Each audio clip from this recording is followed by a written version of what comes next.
Hallelujah, praise the Lord everyone. आज फिर से हम परमेश्वर के वचन के बीच में से बात करते हैं और मैं बिलीव करती हूँ इस वचन के द्वारा आप बहुत सारी आशीष को पाओगे और मैं बिलीव करती हूँ आप अपनी ज़िंदगी में एक नई ग्रोथ को परमेश्वर आपकी ज़िंदगी में एक नई ग्रोथ को देगा। हम बात करते हैं कि बहुत सारी ऐसे लोग हैं कि जो जब परमेश्वर में चलते हैं तो उनको कई सारी रुकावटों का सामना करना पड़ता है, पर मैं आपसे कहना चाहती हूँ शैतान की आज सबसे बड़ी योजना क्या है, शैतान क्या आपकी ज़िंदगी से चाहता है। हालेलुया। यीशु मसीह जब जिन्होंने अपनी सेवकाई की शुरुआत करनी तो उससे पहले शैतान उनके सामने आया और परमेश्वर ने यीशु मसीह ने वचन के द्वारा उसका सामना किया। मैं आपको एक बात बताना चाहती हूँ, शैतान की आज सबसे बड़ी योजना है आपके फोकस को ख़राब करना, आपकी ज़िंदगी में उस फोकस को ख़राब करना जो परमेश्वर ने आपके लिए एक ऐसी प्लानिंग रखी हुई है। परमेश्वर ने आपकी ज़िंदगी में एक बहुत ख़ास प्लानिंग रखी है, लेकिन उसका एक मकसद है आपको उस प्लानिंग से बाहर निकालना।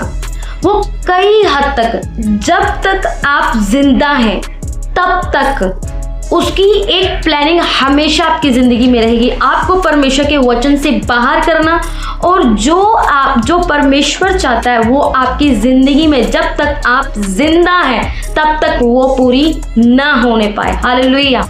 मैं आपसे कहना चाहती हूँ, आपको पता है वो आपके फोकस को हटाने के लिए कई चीज़ों का इस्तेमाल करेगा, लोगों का इस्तेमाल करेगा, विचार का इस्तेमाल करेगा, लालच का इस्तेमाल करेगा, हर तरीके का इस्तेमाल करेगा ताकि आप उस प्लानिंग से, उस फोकस से हट जाएं और आप दुनिया में खो जाएं, संसार में खो जाएं, संसार की वस्तुओं में खो जाएं, लोगों में खो जाएं, हर एक वो चीज़ में खो जाएं जिससे आपका ध्यान भटक जाए।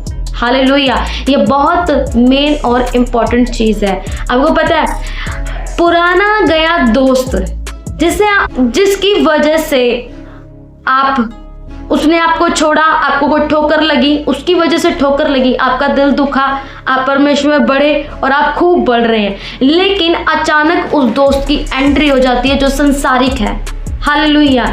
जो परमेश्वर में विश्वास नहीं करता, आपका फोकस हटे, वो पुराने दोस्तों का भी इस्तेमाल कर सकता है, पुराने रिश्तेदारों का इस्तेमाल कर सकता है, पुरानी रिश्तों का इस्तेमाल कर सकता है, जो आपको छोड़ गए उन चीज़ों का वो इस्तेमाल कर सकता है ताकि आप भटक जाएं।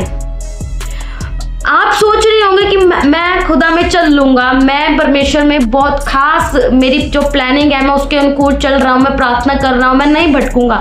पर मैं आपसे कहना चाहती हूँ धीरे धीरे, बिंदु बिंदु वो आपकी ज़िंदगी में काम करना शुरू करेगा और आप थोड़े से पॉइंट को नहीं पकड़ पाएंगे, छोटी सी बिंदी को आप नहीं पकड़ पाएंगे। आप कहेंगे कि नहीं कोई बात नहीं, लेकिन वो एक दिन ऐसा आएगा कि आप उस फोकस से पूरी तरीके से हट जाएंगे। छोटी सी चीज़, छोटा सा बिंदु अगर आप उस चीज़ को अभी पकड़ लें तो आप बच जाएंगे।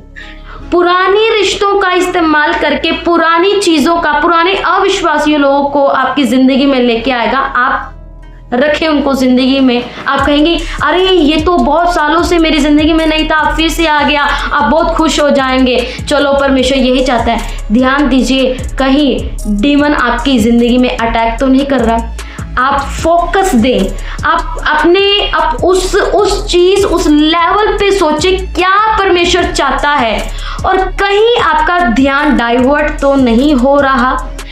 आप सोचेंगे नहीं मेरा ध्यान डाइवर्ट नहीं हो रहा, पर ध्यान दें आप पहले जिस जगह पे थे उस जगह पे अब नहीं होंगे। ध्यान दें, क्योंकि जब हो रहा होता है तब नहीं पता चलता, जब खत्म हो जाएगा तब आपको एहसास होगा कि वाकई मुझे अपने उस प्लानिंग पे फोकस करना चाहिए था जो इस पे मैं पहले चल रहा था या चल रही थी। अब मुझे उस पर फोकस करना चाहिए था लेकिन मैंने किया नहीं, मैंने अपनी ज़िंदगी में वो बरकत को खो दिया है। ध्यान दें कहीं आपकी ज़िंदगी में पुराने लोग तो नहीं आ रहे, पुराने लोग एंट्री तो नहीं मार रहे। ध्यान दें कहीं वो डीमन तो नहीं लेके आ रहा, कहीं आपका फोकस तो नहीं खराब हो रहा। ध्यान दें, मैं बिलीव करती हूँ आपको मैं अलर्ट करने के लिए ये आज का मैसेज दे रही हूँ, खुदा ने मेरे मन में डाला। मैं बिलीव करती हूँ इस मैसेज को सुन के आपको कुछ समझ जरूर आएगा कि मुझे क्या करना चाहिए। God bless you all. खुदा आप सबको बहुताई से बरकत दे। Stay connected with Big Revelation Healing Ministry. आप हमारी मिनिस्ट्री के साथ कनेक्टेड रहें। खुदा आप सबको बहुताई से बरकत और आशीष दे। God bless you all.